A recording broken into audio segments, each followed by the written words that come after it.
Good morning, good afternoon, and good evening, everyone joining us all around the world. And thank you for being with us today in the Daring Cities session. I'm Nida Bilgen, and I work with the Resilient Development Team at the ICLEI World Secretariat. And I'm very pleased and excited today to facilitate this amazing session from principles to practice, how to guide the just transition in your community. So during the session, we will explore the history of the concept of just transition, gain an insight into ICLEI's 5 guiding principles from implementing it, and see how cities worldwide put these principles into real practice.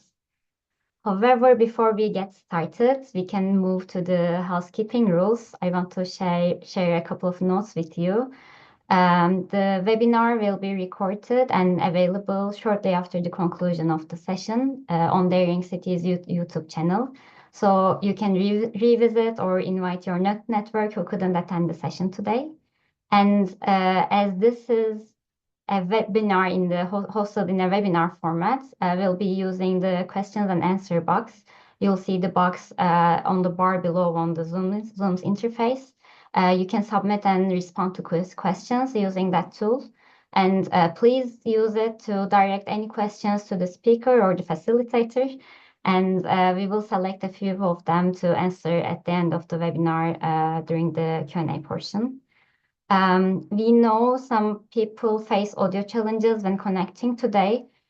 So if you're dealing with such issues, we recommend exiting the webinar and rejoining the Zoom, or perhaps using an alternative option to join either via your browser or the Zoom app. Alternatively, you could also try logging in on using a different device like a phone. And I'm hoping at least you can see the screen at the moment if you cannot hear it. And moving to the agenda, we have a wonderful lineup of speakers today with us, starting with Marika van Staden from ICLEI's Carbon Climate Center, who will provide an introduction on ICLEI's Just Transition work, the history of Just Transition, and present an overview ICLEI's Just Transition guidebook. Then we will have deep dives from cities on their work. From Teresina, Brazil, we will hear from Leonardo Madeira, coordinator of Teresina 2030 Agenda, Secretary for Planning and Coordination. And from İzmir, Turkey, Muran Ditbaşa Türkmani, community consultant, and Seçil Uysal Halli, environmental engineer from İzmir Metropolitan Municipality. And we will also hear about Kisumu, Kenya after their presentations. We will save a few minutes for question and answers at the end, as said. So remember to use that Q&A box to submit that at any time during the webinar. So the speakers can also respond to your questions in writing as we receive them. And now I will first turn it over to Marika van Staden to provide an overview of ICLEI's Just Transition work and share a preview of the Just Transition guidebook. The floor is yours, Marika. Thank you so much, Nida, and a warm welcome to all of you to talk about a really fascinating topic and an evolving topic, the just transition. If we can move to the next slide, please. We just quickly want to introduce ICLEI's approach to the just transition also, and then hear about the city examples, how they're implementing different perspectives. If we go to the next slide. So what is a just transition? For ICLEI, and I hope that this also means for all of you, that no one should be left behind. It's very much an inclusive, people-centered approach on a path towards a climate neutral, resilient, and socially just economic and social system. So the concept has evolved originally from a more labor-oriented perspective to being much more actually at the heart of our sustainable development work. And ICLEI is busy updating our approach. We will come out with a guide. So this will come later in the year, so do watch that space. But it very much is the core of the work we do with local and regional governments, guiding them, following our 5 pathways: zero emission development, nature-based development, equitable, resilient, and circular development. So all that collectively offers very interesting opportunities for the just transition. And again, we also work with the city region space, but also urban rural connections. And again, there are very interesting angles that we can address there. If we go to the next slide and maybe hop to the next one. There we go. So as I mentioned, it started off very much from a labor, and the International Labour Organization was, I think, the first that coined the just transition concept, and it has evolved now into a whole of society approach, which is what we're actually building into the ICLEI approach, applying principles of justice in all aspects of sustainability work. We also want to look at other terminology like equality, equity, because they touch on each other, but each of them mean something slightly different. Now, let's look at the next slide because this image is quite powerful that shows what are the different opportunities and what does every term mean.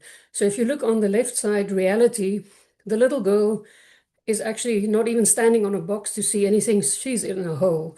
The little guy in the middle can barely look over that wall. And then the one guy has fantastic access and views. That is the current reality that we face. And you can apply that to any particular context. You have people with no access and you have people with fantastic access to whatever. Equality means everybody gets the same box. Now, still, the little girl can't see over that wall. The other two are all right. So equality is a necessary element, but it's not the only solution.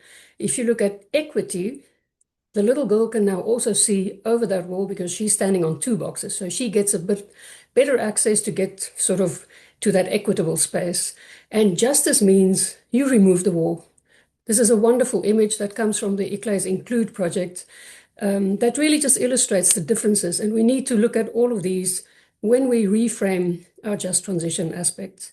If we go to the next slide, there are three dimensions of justice. This becomes very theoretical, but for those of you who actually are digging into the space, I would highly recommend that you look at the distributive, the procedural, and the restorative, because you're looking at dimensions on how to acknowledge and repair past and ongoing harm. That's the restorative piece.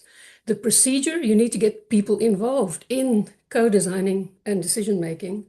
And distributive, you look at fairness, the fair distribution of benefits and the burdens of policies and systems. And if we talk about subnational governments implementing that just transition, this must be brought into your processes, your systems, etc. If we go to the next slide. Now, where do we bring this into the context of development? So all of us and our cities, towns, and regions want to develop. ICLEI urges sustainable development. And of course, there are intersectional issues that are critical that you want to make sure that you're not exacerbating whatever it is that you're doing in your sustainability efforts. So we already have those considerations in a city. Let's take City X. You already might have citizens that don't have basic needs addressed. They don't have access to energy or water or sanitation. Then we have the impacts of climate change, which will exacerbate that space already. And then you have informality and other aspects that also need to be considered when you're looking into sustainable development. If we go to the next slide, again, unpacking a little bit the approach, how and why is this important for your work? Because this is what we want to serve and support. So we ask you to center justice and the needs of people. Make it a people-centered approach when you're designing your sustainable efforts, whether it's in a sector or whether it's on a particular theme. So it could be energy access. It could be looking at your sustainable public procurement policies. So again, wanting to focus on that role of the subnational governments. And we urge you to bring that into your daily work, your projects, to generate better ideas. And again, do that in a consultation space. Collaborate with your communities. And we have a couple of speakers who will address that angle. Ensure public approval and buy-in. Because again, you as a local government representative cannot move without that consensus space and thinking about the people in your territory that need to be protected and involved. And last but not least, look at efficiency and the effectiveness of implementation. Taxpayers' money is limited. You need to make sure that efficiency is part of your approach as well. Unpacking that in the next slide, we want to look at the principles. So we've come up with 5 guiding principles that very much focus on what I mentioned already. Be people first, people-centered approach. Look at the needs of the people in your whole of your society. The second one, be place-based. Your city, your territory, your community. You need to look at and understand your local context and tailor-made your solutions to that. And then the third piece, absolute critical, co-develop your goals and indicators with your community, with your key stakeholders, and help co-design also your indicators. How are you going to track success or track impact and track where you are not on track? Those are quite important pieces to make sure that you have sort of a formalized approach within your governmental system. The fourth piece should not surprise you. You need to have a just transition that you're co-implementing with your community, the local stakeholders that I mentioned, and in particular also those who are most vulnerable. That's the key group who normally does not have a voice. So make sure your vulnerable colleagues and community members have a voice through you and bringing that in. And then last, the fifth principle, designing that equitable financing. Everything needs to be financed. How do you finance and monitor and make sure that you center on again, the needs of the impacted communities and make them part of co-monitoring? Then they feel co-ownership of that approach as well. If we go to the next section, we're just unpacking the approach. So people first. Again, who are the people? You need to make sure that you're identifying all your key local stakeholders. And as I mentioned, your extra vulnerable young children, the elderly, maybe indigenous population, people who maybe have not been part of processes before, because you need to speak for them and bring them in to that space as well, to embed the just transition in your daily operations. If we go to the next slide, the place-based focus. So this is a nice example. The South African Mine Closure Risk and Opportunity Atlas was developed to communicate and assess the likelihood of mining closures so that people can then identify what are the social and environmental risks and also look at opportunities also for future job creation. You need then to bring other new jobs to those spaces so that the people have a socio-economic future that they can really work, continue working, reskilling, a lot of topics that we can bring in here to make sure that, again, your people-focused, place-focused approach is in place. And there are many different examples that we can bring in. I'm just giving one snapshot example for each of the principles. If we go to the next slide, place-based. So of course, your territory's spatial uniqueness. Do you have mountains? Do you have regular floods? What is your local climate like? What are your local resources, including local skills? That links again to the people space. So understanding those specific contexts, that would also help you identify your opportunities, but also your challenges and your risks and vulnerabilities. Use that knowledge to then collaborate with your stakeholders that could help identify opportunities and respond to all the items that we've mentioned.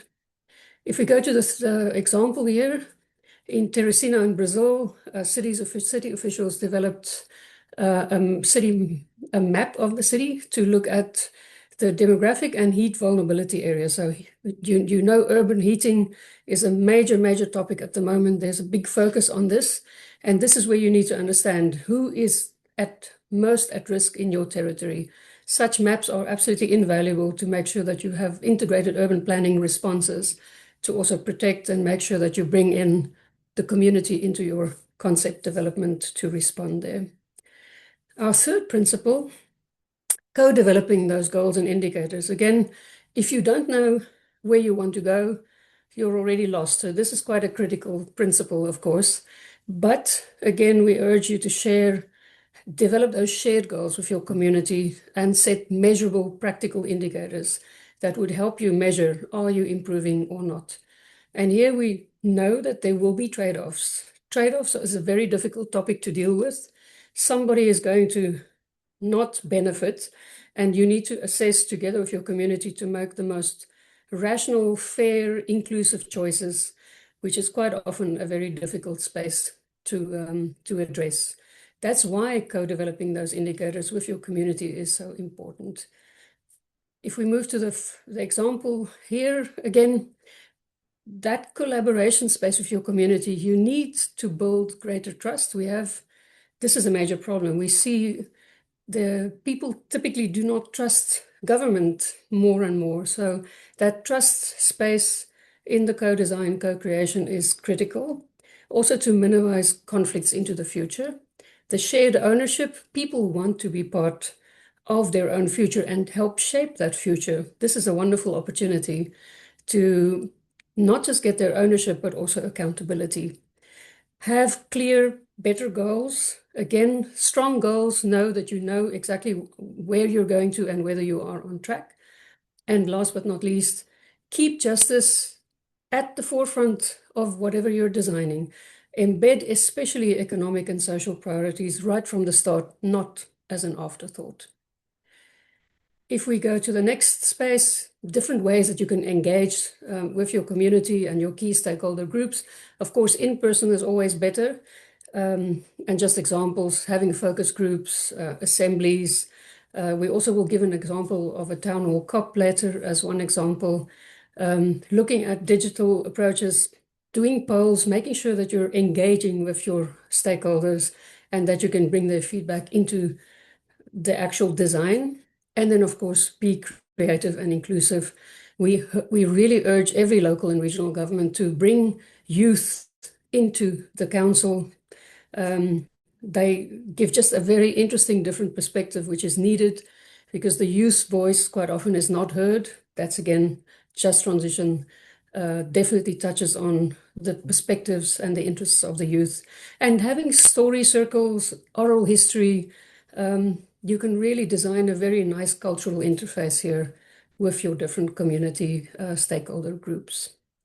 If we go to the next slide, I mentioned the town hall COP. So ICLEI has designed this as a space to mirror the international climate negotiations, bring that to your city, to your town, to your region, by having these interesting dialogues to focus on how can we better collectively implement ambitious climate action and bring that just transition lens into the conversation so that you can, again, co-define your KPIs, but make that inclusive space because this is where you can shape collectively how to implement interesting, innovative actions and identify opportunities for improved health, better air quality, job creation, how to bring nature into your city, as just a couple of examples as well. If we go to the next slide, I believe we're coming to a close with the five, well, two more principles to be presented. The co-implementation, again, from the design to the actual monitoring space. And these principles 4 and 5 actually speak to each other. You need to make sure that you have a transparent system. It's linked very much to transparency and accountability. And if we go to the next slide, we can focus on how and why co-implementing the solutions. It's again also a burden share, I would say. The local government or the regional government cannot do anything and everything alone. One needs to work in that partnership space. And this is actually the fun space of co-designing and co-implementing your solutions because it gives workers, businesses, NGOs, all of them have a role to, again, take this forward further, to keep on building trust between all these different groups, to build your local capacity and make sure that your outcomes are sustainable and durable. On the next slide, we focus on leading to better ideas. Again, pilot projects, I think, are interesting and important to be explored in this just transition space. This is an evolutionary space, and as we push the boundaries by being more ambitious with climate action, as more trade-offs will start popping up where you need to make very difficult choices, the pilots can help us test an idea and see if you can then upscale or replicate or drop the idea and move to something else as well. That shared vision with your stakeholders will help you move forward collectively. And if we move to I hope my last slide, this is of course not an easy space. This is really hard work. And that is why we are developing a guide that would help you unpack things sort of in a little bit more abstract way that can bring guidance to you on how to implement this in a very practical way forward to make sure that your justice-centered approach is embedded across whatever work you're doing as a local or regional government. So we are there with you, and we actually would like to also join you with some future pilot projects as well. Handing back to Nida. Thank you so much. Thank you so much, Marika, for the great overview that you provided for ICLEI's transition work and the preview of the upcoming guidebook. I think what really stands out to me on this presentation is that just transition is not just a concept, but it has to become a concrete practice with these tools and approaches that the cities can apply. And I believe it is also, you underlined a very meaningful message that it doesn't also have to be a full package. You can start small, begin with immediate actions with the resources that we already have. And speaking of the real world applications, I am very pleased now to turn to a city that is already actually been mentioned in this presentation, to Teresina. Our next speaker will be Leonardo Madeira, the coordinator of Teresina 2030 Agenda and the Secretary for Planning and Coordination in Teresina, Brazil. Leonardo has been facing, we know that Teresina has been facing with intensifying heat condition in recent years. And so I'd like to begin by asking what kind of strategies has the city used to cope with extreme heat? And secondly, how have you used the tools like CityWorks and Civics and how these tools supported your efforts? The floor is yours, Leonardo. Thank you, Nida. Hello, everyone. My name is Leonardo Madeira, and I am the coordinator of the Teresina 2030 agenda. It is a great pleasure to be here in this webinar and share a little of our journey. Teresina is the capital of Piauí state in Northeast Brazil. Our city has historically faced two major climate changes: intense rains and long dry seasons. On average, we have 4 rainy months and 8 months of extreme heat, when temperatures often exceed 40 degrees Celsius. Next slide, please. Next slide. Let's start with the rain season challenge. Teresina is located between two large rivers in a floodplain. In the northern zone, there is a system of 12 interconnected lagoons. Simple hydrological modeling shows the impact of floods, which especially affect the poorest areas where the most vulnerable populations live. Next slide. The following images show how this territory changed during the most critical months of the years. Next slide. To address this problem, the City Hall, with support from the World Bank, created a multi-sectoral and integrated program. The goal was not only to improve drainage, but also to promote social and economic development.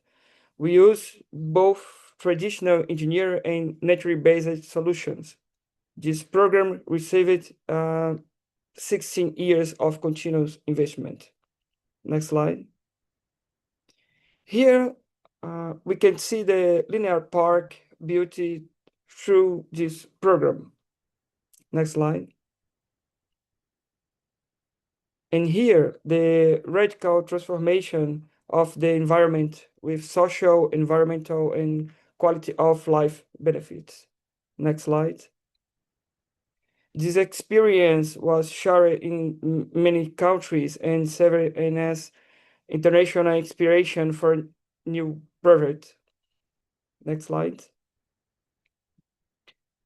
Based on this learning, the city created the Teresina 2030 coordination, responsible for aligning public policies with the sustainable development goals. This also opened the way to address another major challenge: extreme heat, and it is impacts on vulnerable communities. Next slide. The climate action plan of Teresina revealed an average increase on 1 degree Celsius in the last 30 years. The next slide. And it also shows even greater risk for the future. Mosquito-borne disease and the expansion of urban heat island. The climate forecast and longer drought, lower rainfall volume, increased accumulated rainfall in one day, greater risk of flooding, waterlogging, and flash floods, increasing minimal, average, and maximum temperatures, increases number of extremely hot days. Next slide. Next slide. Based on this data, we developed a parent study on the impact of extreme heat on pregnant women's health. This study was awarded by the United Nations in 2024. It is now the basis for a heat protocol and new public prenatal policies. Next slide. Teresina was also selected for the Urban Heat Solutions Accelerator from WRI, focused on extreme heat. The pilot project takes place in an urban heat island inhabited by highly vulnerable communities. Next slide. More recently, we concluded the municipal policy for payment for environmental service. This tool will support conservation projects and generate income in the communities that need it most. Next slide. We are also advancing in mitigation efforts with studies on the electrification of public transport and partnership with gas. Next slide. None of the would be possible without dialogue and cooperation. That is why we especially thank ICLEI for holding city works and civics in Teresina last month. These events strengthened collaboration between the city hall, the private sector, and international partners. Next slide. Our journey shows that it's possible to combine science, social justice, and innovation to build cities that are more resilient, inclusive, and sustainable. That is exactly what the Teresina 2030 agenda represents. Thank you. Thank you so much, Leonardo. It was a really powerful example to hear from your work and how your resilience work is based both data-centered and also people-centered. To me, it is fascinating to hear that you are using the data-based approach to inform your project design and also using this information to support the vulnerable population in the city. Thank you so much once again. It was really exciting to hear from you. Just to remind our participants, if you have any questions to the speakers, please feel free to ask your questions in the Q&A box. And now we will move on to our second city, and we will have representatives from Izmir, Turkey, to talk about the climate resilience for community projects and how it connects with the principles presented earlier. We can go to the next slide. First, to give a short background of the Climate Resilience for Communities project, which is a part of Urban Climate Resilience Program led by the Zurich Foundation, implemented in several countries. And the project aims to help vulnerable communities to withstand climate risks, such as floods and heat waves, while also improving their living conditions over time. It is jointly implemented by ICLEI, Izmir Metropolitan Municipality, the Zurich Foundation, and Zurich Insurance Group Turkey. And using the climate resilience measurement for communities, the CRMC tool, We assess neighborhoods' capacity to cope with climate impacts and then identify priority actions. And the project actively engages community members in developing these resilience plans and building their skills, as well as monitoring the effectiveness of the solutions that are implemented on the ground.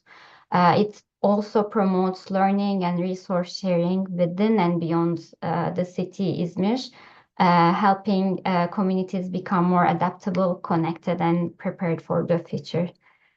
So we'll first have Muran Ditbaşa Türkmani, the community consultant. We can move on to the next slide, please. The community consultant and refugee protection specialist.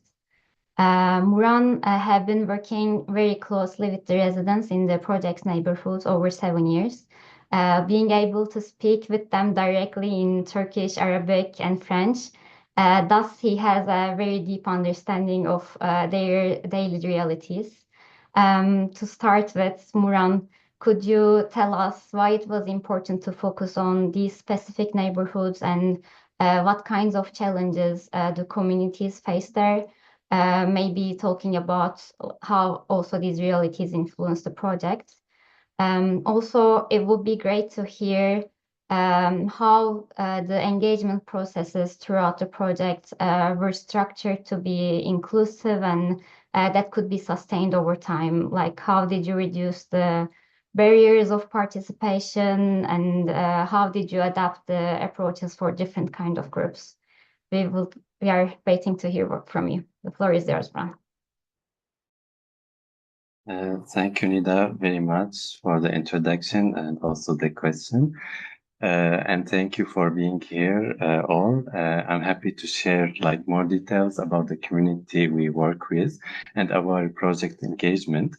We are working in 2 regions. One called it the first region called Pazarjeli and the other one called it Imariye. Both are exposed to heat waves, and Pazarjeli in particular is exposed to floods as well. Why are we working specifically with these communities? Actually, these neighborhoods have their own vulnerabilities. The neighborhoods have low socioeconomic conditions and a mixed population, including refugees. Many local people are old migrants from Eastern Turkey and also Roma communities. Regarding refugees, there are registered refugees, mainly Syrians under temporary protection, and also irregular migrants who visit Izmir, and specifically our targeted area, as a transit route to Europe. So many of these people were subjected to human trafficking, and the route also left them living here for long years. More than 5-6 years living here in these communities. So despite this actually nice diversity, but because of the low access to the socioeconomic opportunities, education opportunities, and also even to the health services, and also because many refugees lack secure protection status, or not registered even, the communities experience problems with social cohesion. And another key issue is the built environment, as you can see in the photos, very narrow and dense streets and construction make it extremely hard for ambulances and fire services to navigate in the emergency situations. In addition, the community also faces problems with drugs and other social tensions, which weaken the cohesion and the protection. So when we talk about intersectionality, imagine you live in this neighborhood and at the same time you are elderly or person with disabilities or LGBT or women. These identities multiply the risks, make it more harder for these people. So you can imagine that these communities have many urgent priorities. In parallel, floods and heat waves even strongly affect the daily life of the residents living there. To design the best resilience program, you need to look through the eyes of a person who lives in this neighborhood. Regarding your question, Nida, about like our engagement with the community, our project engagement, like exactly regarding this point that I mentioned about like feeling that the person living there, uh, we work in our work we took like the community driven approach, like meaning the community drives our project according to the neighborhood needs. Like in our project there are some main phases, for example data collection, co-design, co-implementation, and impact measurement. The data collection was the first phase to collect detailed information about the community. For this phase, we engaged local stakeholders, like such as local NGOs, people from the community itself, to interview the residents there. And also various methodologies were used in these interactions. We had survey, but also like casual conversations with folks groups over like a cup of tea, coffee on the street with the individual. So they would feel more comfortable in this way to talking about the upscales and also the community's specific needs. The second phase of our project was the co-design phase. Like based on the data collected, the collected data, we co-designed solution together with the community residents. And the nice thing, the particularly positive moment was when community members and different municipal departments came together in the same meetings to co-design solutions to support the neighborhood's climate resilience. So it was very nice meeting where you could see like the municipality experts coming together in the same meeting with the residents themselves to think about solution for the neighborhoods. And also regarding the meetings and the focus groups that we did in this community, and especially now we started the implementation phase. We coordinated to arrange places inside the community itself that these places are easy for residents to access, and also places they already know. For example, they know some solidarity centers, so we use these places to have our meetings or our even the trainings there. We also considered this point that many residents are illiterate, which can make the participation uncomfortable. So we ensured suitable communications tools. For example, like adapted monitoring and evaluation tool, like going beyond the commonly used ones, the pre-post event surveys, we developed observation-based impact measurement methodologies to reduce the pressure on the community members.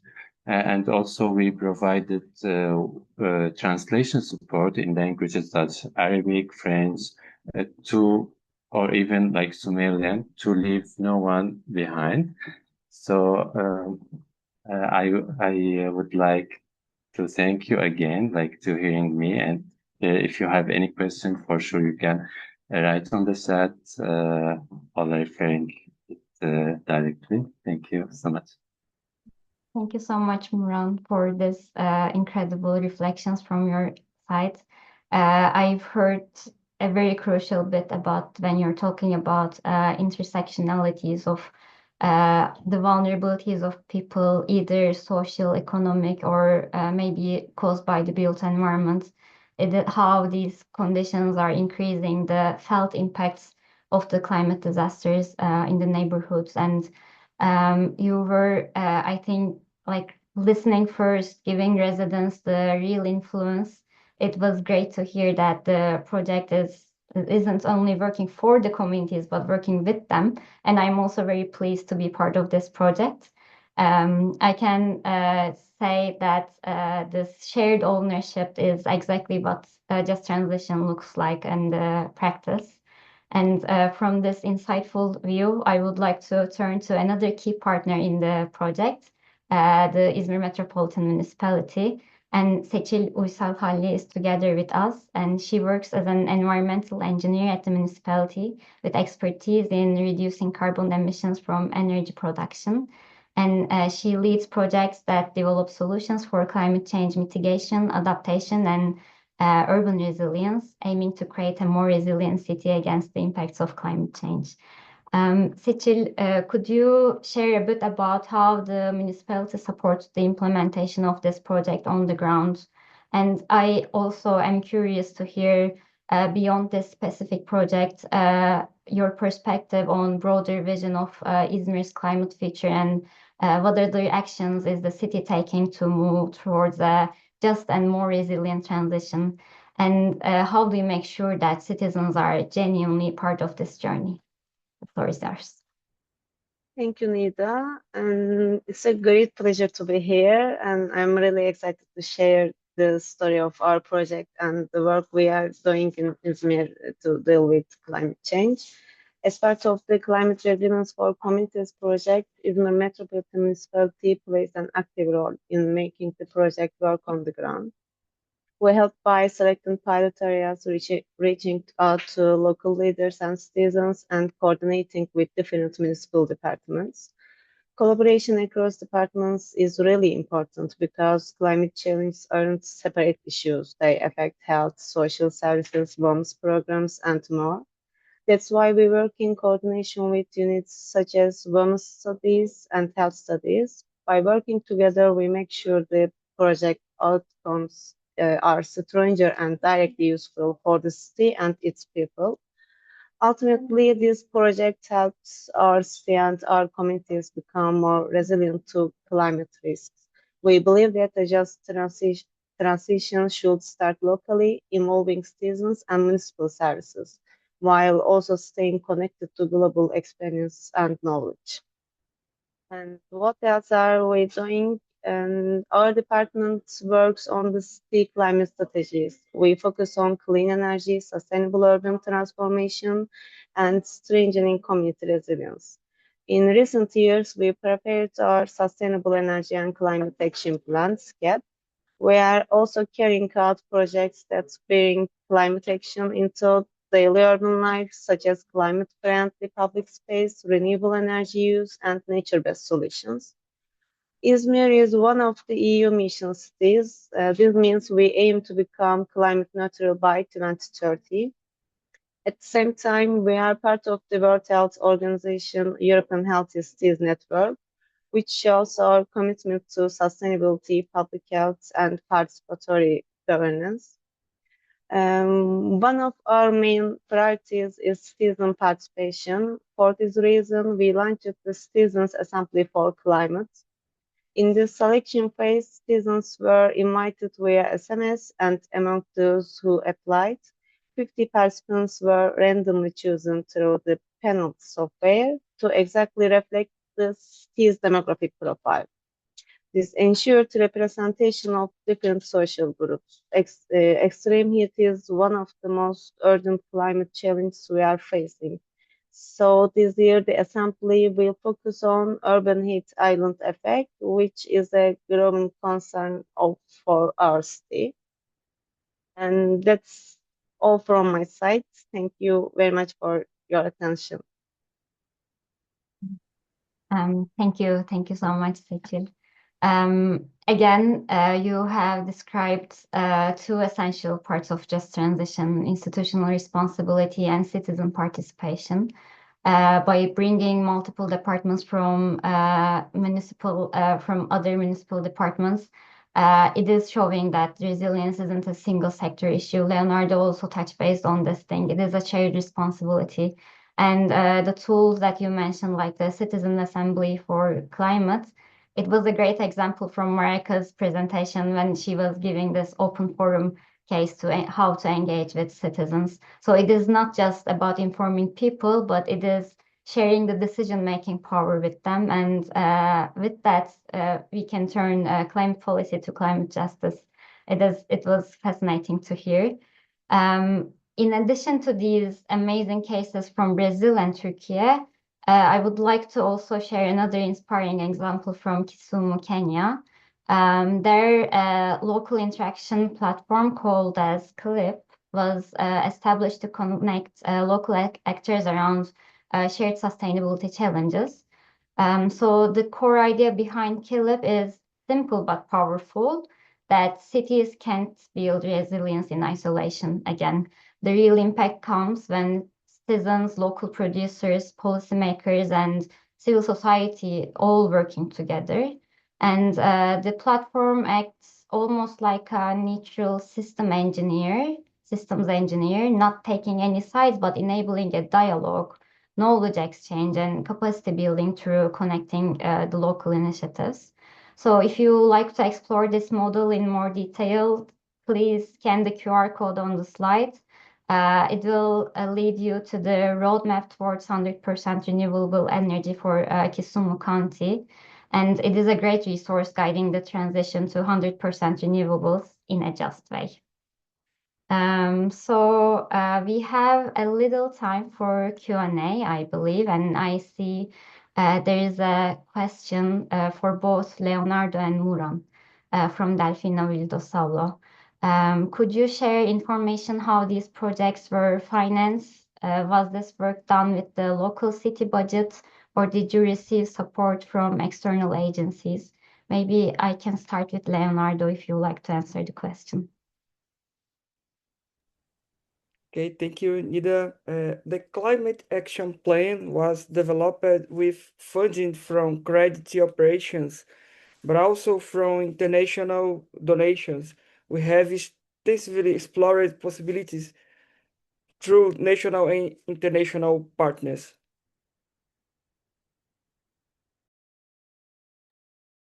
Great. Thank you, Leonardo. Muran, is there anything you would like to add on to this? Although you're not part of the city, you're a very strong stakeholder in the project, so. Yes, like regarding the possibility, for sure, we have the support from Zuri Foundation. Together with the possibility, they are facilitating our work. Like, for example, when we have meetings, focus groups, or trainings, we use the centers of the possibility. And also sometimes some logistical support for. So yes, it's like a great support that we really need in the community. Thank you. Thank you so much. So Maybe I a quick question, if I may. I was fascinated, both Leonardo and Muran, by where you both mentioned data. And for me, that's that's the role of a local government and a concept like this, where you need data to inform the way forward as well. I just wanted to ask, who does that data collection for you? Is that also like civil society helping you with surveys and things, or local universities? Because I also see that as a partnership potential space where you can work with your other local stakeholders as well.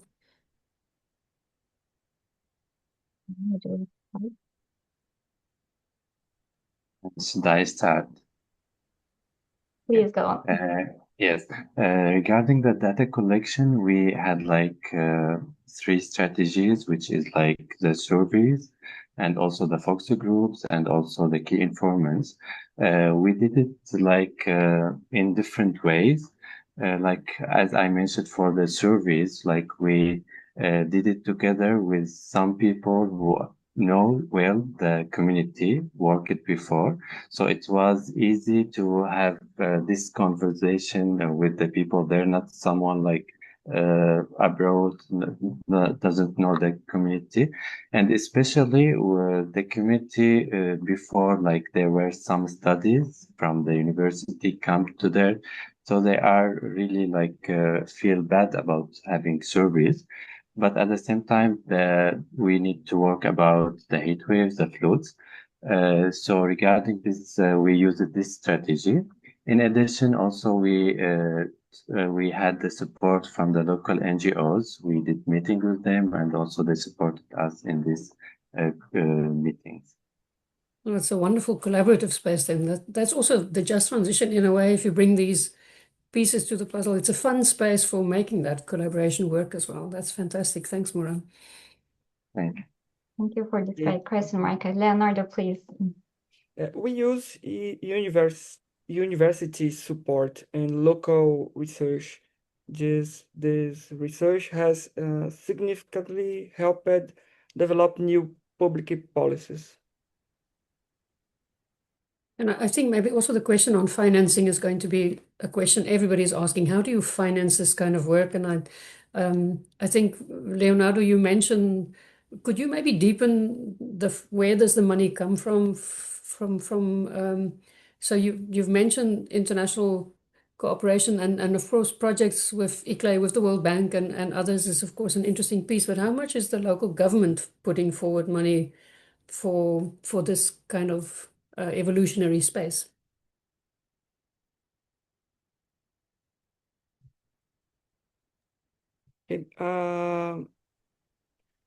Applications in international funds have helped us a lot.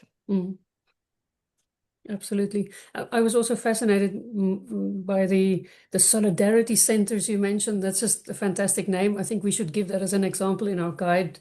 Nida, let's capture a bit more on that from the Izmir example. Sure. And I think just a recommendation to the colleagues online, please share your cases, your videos of how you're applying the just transition, because we just touched on a few different kinds of examples, most of them linked, of course, to climate change and the changing impacts of climate. But this is also relevant to any other focus that we can bring in. And I'm particularly interested in cases that also lead to job creation, because we see those vulnerable populations, the people who are job insecure. This is a piece that I think we can really bring forward collectively in the ICLEI network as well. Thank you, Nida. Back to you. Exactly. It was a great invitation for all of the participants. Also, please feel free to share in the chat, but also connect with us afterwards. We would love to continue this conversation. This is not something that either start here or ends here, so we should be moving forward with these steps and learning from each other as well. So before we go to the conclusion of the session, I would like to express our sincere thanks to BMZ. Kata, if you can share the slides, thank you. For BMZ for their support to making this 3-year project on just transition possible, and their commitment not only inspired it but also directly funded its development. And one of its key outcomes was the Just Transition Practitioners Handbook, which this webinar was based on. And also, I'd like to acknowledge GIZ and the CityWorks Toolkit. Several of its tools were integrated into the guidebook, and it was helping us translate policy concepts into practical on-ground methods for cities. We also heard from Leonardo that they benefited from us. And I will then want to move on to the coming up in the daring cities in the next slides. I would like to invite you all to join us for the closing session of the virtual Forum of Daring Cities this year, ahead of a pre-busy pre-COP month. On the World Habitat Day, the 6th of October, we'll review how daring cities promote solutions to climate emergency response, what role town hall COPs and around the world have play in making national climate plans stronger through multi-level action, and how daring cities will contribute to COP30. So you can find more information in the chats. And finally, I'd like to extend our heartfelt thanks to all our speakers for their insightful contributions, the climate action and circular development teams for supporting leading the just transition work, the important work that we have been doing, and our global events team for making daring cities possible, of course, and to all of participants that you've been interested and engaged in this session. Just a quick reminder from our end, the Just Transition Guidebook will be officially released in January 2026. And since you joined us today, you'll automatically receive a copy via email once it's published. If you have any questions in the meantime, and also if you would like to share any kind of examples that, as the invitation was shared with you before, feel free to reach us out at the carbon@iclei.org, carbon with double N. As I reflect on the discussion, I can just maybe quickly summarize that we should keep in mind that we can start anywhere with the resources we have. And the climate transition work is only stronger and more effective when we consider and include the people that are affected with these transitions. It is not a single organization task. It is not only on the municipalities or either on the people or on the local NGOs, but it is a collaborative effort that requires a multi-partner engagement, and also it requires an innovative approach to find new ways of engagement, to find new financing mechanisms to include these people. And thank you again for being part of this conversation. We hope today's session offered some inspiration, some practical ideas, and above all, a sense that this work is something that we can and must do together. And I'm wishing you a great rest of your day, and we look forward to seeing you again soon.